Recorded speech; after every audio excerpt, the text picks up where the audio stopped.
Mă numesc Vlădulescu Dragoș, sunt candidat PSD pentru alegerile din anul acesta.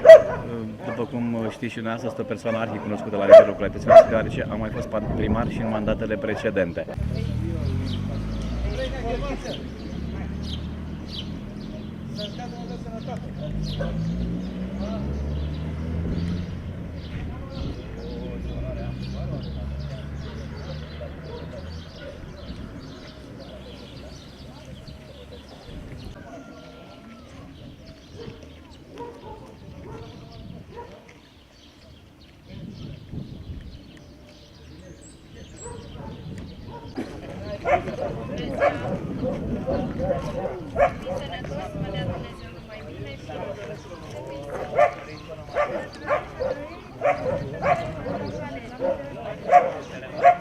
Este un candidat foarte vechi și a făcut datoria față de satele noastre.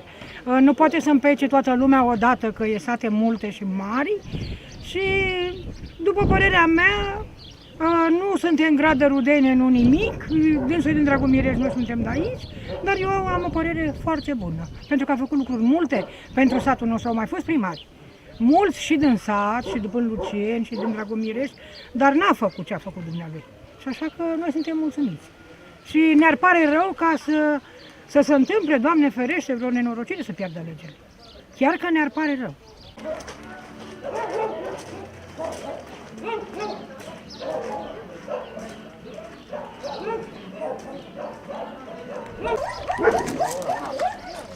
Bună ziua, doamna!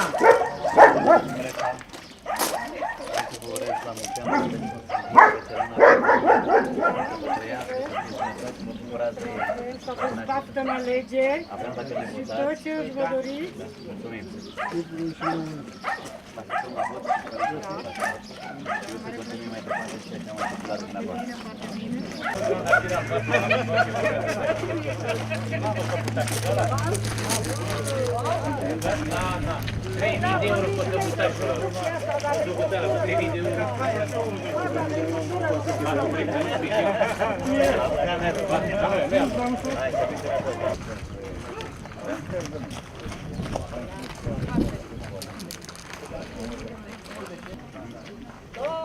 Eu vou na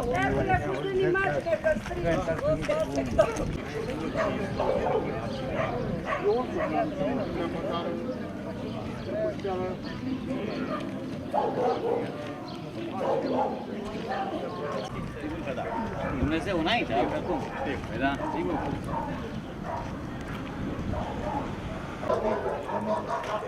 Am vorbit cu persoane, să fiu un votant serios, da?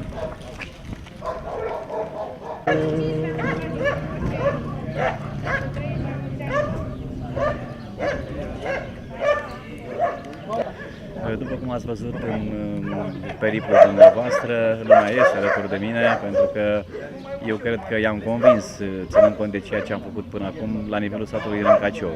Deci ne aflăm în Râncăciov, suntem în plină campanie electorală, așa după cum bine se observă, o facem din poartă în poartă. Le spunem la oameni ce am făcut, le spunem la oamenii ce avem de făcut în continuare. Văd că oamenii înțeleg mesajele mele și cu siguranță vor veni la vot pe 5 iunie și vor da votul celui care merită, celui care a făcut până acum ceva în acest sat, în această localitate. Și după cum foarte bine se poate observa, la nivelul localității Dragomirești a existat o revoluție, pot să spun, nu mă oferă să spun acest cuvânt, pentru că, într-adevăr, investițiile au cunoscut o amploare deosebită. N-am făcut separatism între satele localității noastre, satele s-au dezvoltat în același timp, o să spun chiar o dată, pentru că atunci când am făcut o investiție legată de cultură, ea s-a făcut și în celelalte sate ale localității. Atunci când am făcut o investiție legată de infrastructură, în perioada imediat următoare, ea s-a făcut și în celelalte sate ale localității și probabil că din acest motiv oamenii sunt și mulțumiți. Le transmit să fie sănătoși, să vină pe 5 iunie la vot și să voteze candidatul care a demonstrat până acum că localitatea se poate dezvolta în ansamblu ei.